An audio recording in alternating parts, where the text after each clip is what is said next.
সুচিত্রা সেনের ডেবিউ হিন্দি ছবি ছিল দেবদাস, যেখানে পার্বতীর ভূমিকায় অভিনয় করেন মহানায়িকা। সেই রোলে মধুবালা থেকে মীনা কুমারীকে বাদ দিয়ে বিমল রায় সুচিত্রা সেনকে নেন। সুচিত্রা সেন প্রথম হিন্দি ছবিতেই বম্বের নায়িকাদের প্রতিদ্বন্দ্বী হয়ে উঠেছিলেন।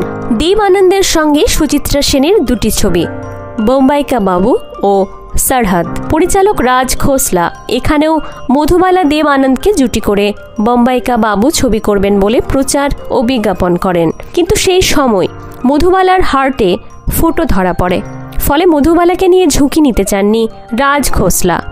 মধুবালার সঙ্গে অসম্ভব মুখের মিল ছিল বাংলার সুচিত্রা সেনের, তাই দেব আনন্দের নায়িকা হন সুচিত্রা সেন।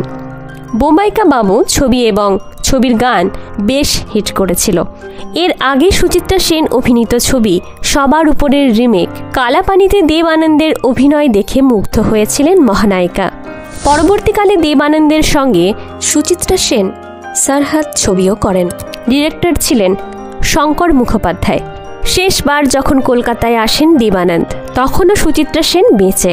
দেবানন্দ তখন কলকাতায় সাংবাদিক সম্মেলনে বলেছিলেন, কলকাতায় এসেছি যখন আমার নায়িকা মিসেস সেনের সঙ্গে ওর বাড়ি গিয়ে দেখা করতে চায়।